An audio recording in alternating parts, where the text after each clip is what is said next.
रमज़ान का महीना रहमतों का महीना, मग़फ़िरत का महीना और जहन्नम से आज़ादी का महीना।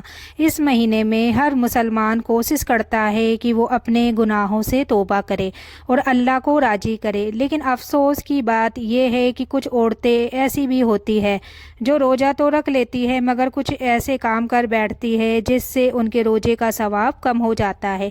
आज हम ऐसी ही 3 आदतों के बारे में बात करेंगे जो अगर रमज़ान में छोड़ दी जाए तो अल्लाह की रहमत और भी ज़्यादा मिल सकती है। तो सबसे पहली बात है ज़ुबान की हिफाजत। कई बार ऐसा होता है कि रोज़ा रखते हुए भी इंसान गीबत कर लेता है, किसी की बुराई करना, किसी के बारे में गलत बातें करना या पड़ोसन और रिश्तेदारों की चुगली करना। ये सब चीज़ें रोज़े की रूह को कमज़ोर कर देती है। रमज़ान हमें सिखाता है कि हम अपनी ज़ुबान को काबू में रखें। अगर कोई हमारे साथ बुरा भी करे तो हमें सब्र करना चाहिए। दूसरी बात, गुस्सा और झगड़ा। कुछ घरों में ऐसा भी होता है कि रोज़ा रखते हुए छोटी छोटी बातों पर झगड़े शुरू हो जाते हैं। सास बहू की तकरार, बच्चों पर गुस्सा या शौहर से बहस। ये सब चीज़ें रमज़ान की बरकत को कम कर देती है। याद रखिए, रोज़ा सिर्फ भूखा प्यासा रहने का नाम नहीं है। रोज़ा असल में अपने गुस्से और नफ्स को काबू करने का नाम है। और तीसरी बात है दिखावा। आजकल कुछ औरतें लोगों को देख के, या सोशल मीडिया का अब ज़माना है, तो कुछ लोग इफ्तार की तस्वीरें, कपड़ों की नुमाइश और हर नेकी को दिखाने की कोशिश करते हैं, जबकि असल नेकी वो होती है जो सिर्फ अल्लाह के लिए की जाए। रमज़ान हमें ये सिखाता है कि नेकी खामोशी से की जाए ताकि उसका सवाब भी ज़्यादा हो। इसलिए अगर हम सच में चाहते हैं कि हमारा रोज़ा कबूल हो तो हमें अपनी ज़ुबान, अपने गुस्से और अपने इरादे को साफ़ रखना होगा, क्योंकि अल्लाह दिलों के हाल जानता है।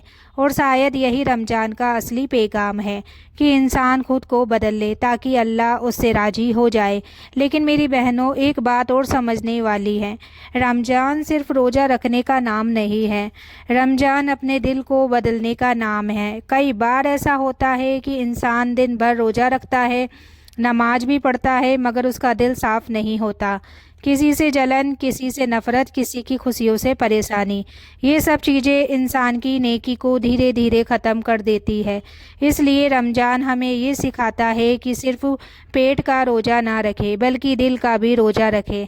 दिल का रोज़ा क्या होता है? दिल का रोज़ा ये होता है कि हम किसी के लिए बुरा ना सोचें, किसी की बुराई ना करे और किसी का दिल ना दुखाए। क्योंकि कई बार एक इंसान की दुआ इसलिए कबूल नहीं होती क्योंकि उसने किसी का दिल दुखाया होता है। और याद रखिए, अल्लाह के यहाँ सबसे बड़ी चीज़ इंसान का अखलाक होता है। अगर इंसान के अखलाक अच्छे हैं, अगर वो लोगों के साथ नरमी से पेश आता है, अगर वो किसी का दिल नहीं दुखाता, तो अल्लाह ऐसे इंसान से बहुत जल्दी राज़ी हो जाता है। इसलिए इस रमज़ान में कोशिश करिए, अगर किसी से झगड़ा है तो उसे माफ़ कर दो, अगर किसी से नाराज़गी है तो दिल से साफ़ कर लीजिए, क्योंकि शायद यही वो काम हो जिसकी वजह से अल्लाह आपकी दुआ कबूल कर ले। और कौन जानता है, शायद इसी रमज़ान में आपकी तकदीर बदल जाए। तो मेरी बहनों, एक बात हमेशा याद रखिए, रमज़ान का महीना बहुत जल्दी गुजर जाता है। आज हम रोज़ा रख रहे हैं, कल शायद ईद आ जाएगी और फिर हमें एहसास होगा कि पता ही नहीं चला रमज़ान कब चला गया। लेकिन सवाल ये है, क्या हमने इस रमज़ान में खुद को बदला? क्या हमने अपनी आदतों को सुधारा? क्योंकि असली काम यही है। कई लोग पूरे रमज़ान रोज़ा रखते हैं मगर उनकी ज़ुबान वही रहती है, उनका गुस्सा वही रहता है, उनका व्यवहार वही रहता है। अगर रमज़ान के बाद भी इंसान वैसा ही रहे तो फिर रमज़ान से हमने क्या सीखा? रमज़ान तो वो महीना है जो इंसान को अंदर से बदल देता है। इस महीने में अगर इंसान सच में तौबा कर ले तो अल्लाह उसके सालों के गुनाह भी माफ़ कर देता है। लेकिन शर्त यह है कि इंसान का दिल सच्चा हो। आज बहुत सी औरतें ऐसी हैं जो दिन भर काम करती हैं, रसोई में लगी रहती हैं, बच्चों का ख्याल रखती हैं और कई बार उन्हें लगता है कि शायद उनकी इबादत कम है। लेकिन याद रखिए, अगर एक औरत घर के काम भी अल्लाह की रजा के लिए करती है तो वही काम इबादत बन जाता है।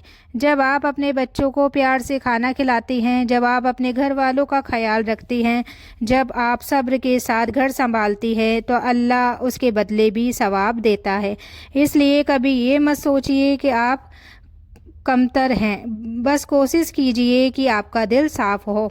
آپ کی زبان اچھی ہو اور آپ کا ارادہ نیک ہو، کیونکہ اللہ انسان کی شکل نہیں دیکھتا، اللہ انسان کا دل دیکھتا ہے۔ اور شاید یہی رمضان کا سب سے بڑا سبق ہے کہ انسان اپنے دل کو صاف کر لے، تاکہ جب وہ اللہ کے سامنے دعا کرے تو اس کی دعا سیدھے آسمان تک پہنچ جائے۔ اگر آپ بھی چاہتے ہیں کہ اللہ آپ کی ہر دعا قبول کرے تو کمنٹ میں ضرور لکھیں آمین۔ آج کے لیے اتنا ہی، ملتے ہیں اگلی ویڈیو میں، تب تک کے لیے اللہ حافظ۔ دعاؤں میں یاد رکھنا، آپ لوگ اپنا خیال رکھنا۔